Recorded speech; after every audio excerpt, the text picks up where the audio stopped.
வணக்கம் நண்பர்களே, என்னோட சேனலுக்கு உங்களை வரவேற்கிறேன். வந்தார்கள் வென்றார்கள் அத்தியாயம் 38. பிற்காலத்தில் இந்திய மண்ணில் பெரிதாக வாழையாட்டப் போகும் பிரிட்டிஷ் கிழக்கிந்திய கம்பெனி லேசாக தலையெடுத்த நேரம் அது.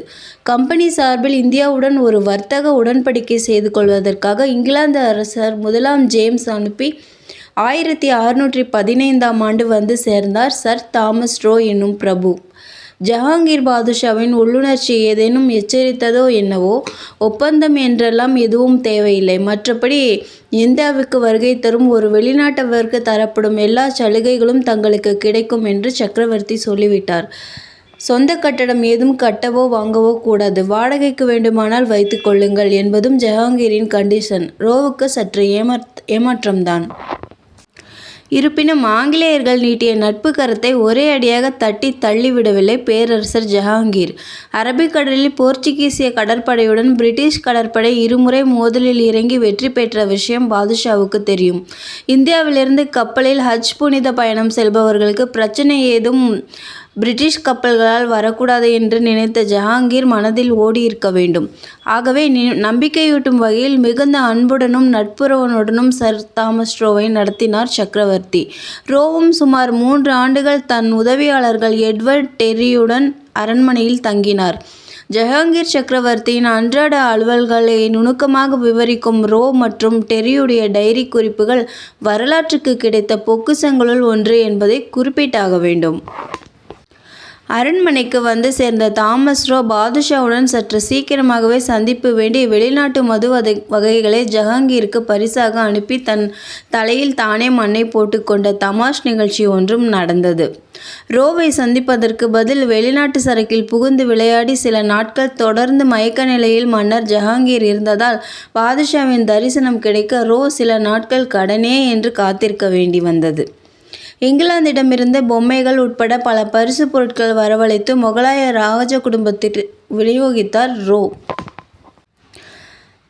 சில சமயம் சீமையிலிருந்து சீப்பான பொருட்கள் அனுப்பப்பட்டது கண்டு தர்ம சங்கடப்பட்டு போன இந்த தூதர், என் மானம் போகிறது, ஓரத்தில் உடைந்த பொருட்களையெல்லாம் அனுப்ப வேண்டாம், தங்கமும் வைரமும் சுற்றிலும் கொட்டி கிடக்க ரொம்பவும் செல்வாக்குடன் ஆட்சி புரியும் மன்னர் இந்துஸ்தானின் பாதுஷா என்கிற ரீதியில் பிரிட்டிஷ் அரசு அதிகாரிகளுக்கு கோபத்துடன் கடிதம் ஒன்றை அனுப்பினார்.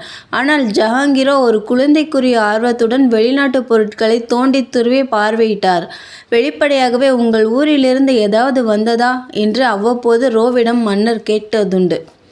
கடிதம் எழுதி அனுப்பிய பிறகு இங்கிலாந்திலிருந்து வந்த ஒரு கோச் வண்டி சற்றே பழசாக இருந்தது குறித்து ரோ தர்ம சங்கடப்பட்டாரே தவிர பாதுஷா கவலைப்படவில்லை. அதன் சீட்டை அகற்றி தங்க இலைகள் பதித்த வெல்வெட் இருக்கை ஒன்றை பொருத்திய சக்கரவர்த்தி வண்டியின் பித்தளை பகுதிகள் அனைத்தையும் பிரித்து எடுத்து எரிந்துவிட்டு வெள்ளியாக மாற்றிக்கொண்டார், ஆணிகள் உட்பட.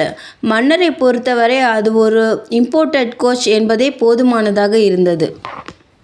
குறிப்பாக ஜஹாங்கீரை ரொம்பவும் கவர்ந்தது ரோ பரிசளித்த குட்டி குட்டி மினியேச்சர் ஓவியங்கள். இயேசு, மேரி மாதா உருவங்கள் தாங்கிய இந்த ஓவியங்களை தன் பிரத்யேக அறையில் மாட்டிக்கொண்ட சக்கரவர்த்தி இனி தன் உருவத்தை வரையும் போதும் தலைக்கு பின் ஒரு ஒளிவட்டம் சேர்க்க சொல்லி ஆஸ்தான ஓவியர்களுக்கு ஆணையிட்டார். முகலாய மன்னர்களில் ஜஹாங்கீர் ஓவியத்திலிருந்து தான் நாம் இந்த ஒளிவட்டத்தை காண முடியும். இந்தியாவில் வசிக்கும் வரையில் ஜஹாங்கீரோடு அநேகமாக இணைப்பிரியாமல் இருந்த தாமஸ் ரோ பாதுஷாவின் மொடாக்குடி பழக்கம் பற்றியும் குறிப்பிடுகிறார். ஒரு நாள் மாலை நேரம் உரையாடி கொண்டிருந்த போது ஒரு கோப்பை மதுவை புன்னகையோடு நீட்டினார் பாதுஷா. ஒரு வாய்தான் குடித்தேன், நெஞ்சு தீப்பற்றி கொண்டாற்போல் உள்ளே பகபகவென்று எரிந்தது. இருமி கண்கள் சிவந்து நீர் கொட்டியது. அடேங்கப்பா, செமத்தியான சரக்கு.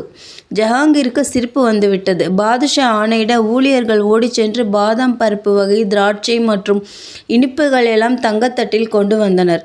சாப்பிடுங்கள், பிறகு முடிந்தவரை குடியுங்கள், போதும் என்றார் ஜஹாங்கீர் ஆதரவாக. மேன்மை மிகுந்த சக்கரவர்த்தி கபலீகரம் செய்ததோ தொடர்ந்து 20 கோப்பைகளுக்கு மேல் என்கிறார் தன் டைரியில் ரோ. வந்த காரியம் பெரிய அளவில் முடியவில்லை என்றாலும் பிற்பாடு ஆங்கிலேயர் இந்தியாவுக்குள் பெரிய அளவில் காலடி எடுத்து வைக்க முதலில் பாலம் அமைத்தவர் சர் தாமஸ் ரோ. பிறகு ஜஹாங்கீரிடம் விடை பெற்று பிப்ரவரி 17ஆம் தேதி 1619 இங்கிலாந்துக்கு திரும்பினார் அந்த ஆங்கிலேயர். கடைசி வரை நூர்ஜஹான் பேகம் தரிசனம் மட்டும் ரோவிற்கு கிடைக்கவில்லை. இது பற்றி இங்கிலாந்து மன்னருக்கு கிழக்கிந்திய கம்பெனியின் தலைமை அதிகாரிக்கும் ரோ எழுதிய ஒரு கடிதத்தில், ஜஹாங்கீர் பாதுஷாவை முழுக்க முழுக்க ஆட்சி செய்வது மகாராணிதான். மன்னரை தன் சுண்டு விரலில் சுற்றி தன் ஆசைக்கேற்ப ஆட்டி வைக்கிறார் நூர்ஜஹான் பேகம். இங்கே உள்ள எந்த இந்திய கடவுள்களையும் சுலபத்தில் நாம் பார்த்துவிடலாம். ஆனால் மகாராணி என்ற கடவுளைத் தவிர என்று குறிப்பிடுகிறார். அதற்கேற்ப ராணி நூர்ஜஹான் சிவந்த மென்மையான கைப்பிடிக்குள் சாம்ராஜ்யம் கப்சிப்பென்று இருந்தது உண்மைதான். முதலில் துணிந்து இதை ஆட்சேபித்தவர் ஒரு சீனியர் அமைச்சர், பெயர் மஹபத் கான். ஜஹாங்கீருடன் சிறுவயதிலிருந்தே நெருங்கி பழகிய இவருக்கு நாடே ராணியிடம் சிக்கியிருந்தது எரிச்சலை தந்து கொண்டிருந்தது. மேன்மை தாங்கிய பாதுஷாவுக்கு இந்த எளிமையான விசுவாசமான ஊழியன் எழுதி கொண்டது. எல்லோராலும் புகழப்படும் அளவிற்கு அறிவும் ஆற்றலும் உள்ள பாதுஷாவை கடைசி ஒரு பெண்மணி ஆட்டுவிக்கும் நிலை சரியாகப்படுகிறதா? இதை தாங்கள் அனுமதித்திருப்பது கொண்ட உலகமே ஆச்சரியப்படுகிறது என்று தில்லாக சக்கரவர்த்திக்கு கடிதம் எழுதிய ஒரே நபர் மஹபத் கான் தான். கூடவே சிறையில் வாடும் ஜஹாங்கீரின் மூத்த மகன் குஸ்ருவை விடுதலை செய்ய வேண்டும் என்று கோரினார் இந்த மூத்த அமைச்சர். காஷ்மீருக்கு ஓய்வெடுக்க சென்று கொண்டிருந்த ஜஹாங்கீர் இந்த கடிதத்தை படித்துவிட்டு சற்றே சிந்தனையில் ஆழ்ந்தார் என்று கூறப்படுகிறது. ஆனால் நூர்ஜஹான் வந்து சேர்ந்ததும் மறுபடியும் சிந்தனைகள் மழுங்கி போய்விட்டன. பேகத்திடம் பேரரசர் கொண்டிருந்த ஆசை எப்படி? 200 மஹபத்கான்கள் வந்தாலும் மன்னரை மகாராணியிடமிருந்து பிரித்துவிட முடியாது என்கிறார் வரலாற்று ஆசிரியர் ஒருவர்.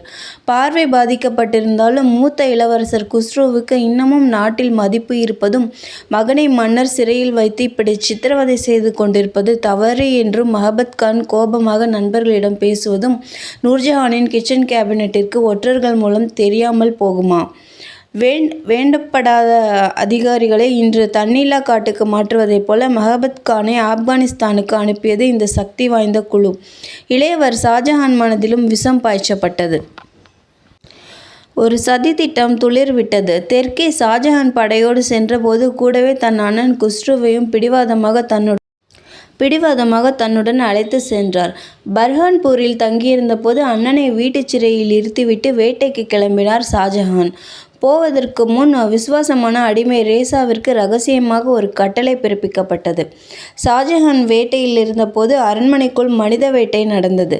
இரவு குஸ்ருவின் படுக்கை அறைக்குள் நடுநிசையில் சில வீரர்களுடன் ஆஜானுபாகுவான ரேசா நுழைந்தான். சத்தம் கேட்டு விழித்து கொண்ட குஸ்ரு யார் அது என்று கேட்க, இளவரசி சத்தம் போடாதீர்கள், ஜஹாங்கீர் பாதுஷா தங்களை விடுதலை செய்து அழைத்து வர சொல்லி எங்களை அனுப்பியிருக்கிறார் என்று வந்தவர்கள் சொல்ல, குஸ்ரு சந்தேகத்துடன் என் தந்தையா, இருக்காதே என்று சொல்லிக்கொண்டே எழ முயற்சிக்க பாய்ந்த 2 வீரர்கள் அவரை படுக்கையில் அமுக்கி பிடித்து கொண்டனர். அடிமை ரேசா தன் வலுவான கரங்களால் பரிதாபத்திற்குரிய அந்த மூத்த இளவரசரின் கழுத்தை நெரித்து கொடூரமாக கொன்றான். சில நாட்கள் கழித்து வேட்டையிலிருந்து திரும்பிய ஷாஜஹான் கொஞ்ச நேரம் அழுது புலம்பினார். பிறகு வந்த இடத்திலேயே நோய்வாய்ப்பட்டு குஸ்ரு திடீரென்று மரணமடைந்ததாக தந்தைக்கு கடிதம் அனுப்பிவிட்டு அங்கேயே குஸ்ருவின் உடலை புதைக்க ஏற்பாடுகள் செய்தார். சில நாட்கள் கழித்து கொலைகாரனும் ஒரு விபத்தில் மேலுலகம் சென்றான்.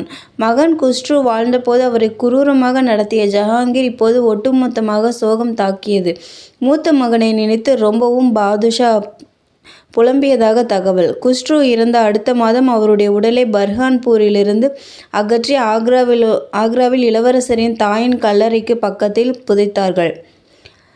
இன்றைய விஞ்ஞான அறிவோடு கூடிய டாக்டர்கள் அன்று இருந்திருந்து குஸ்ருவின் உடலை பரிசோதித்திருந்தால் இளவரசர் கழுத்து நெரிக்கப்பட்டு கொல்லப்பட்ட விஷயம் வெளிவந்திருக்கும். நன்றி. அடுத்த காணொளியில் சந்திப்போம்.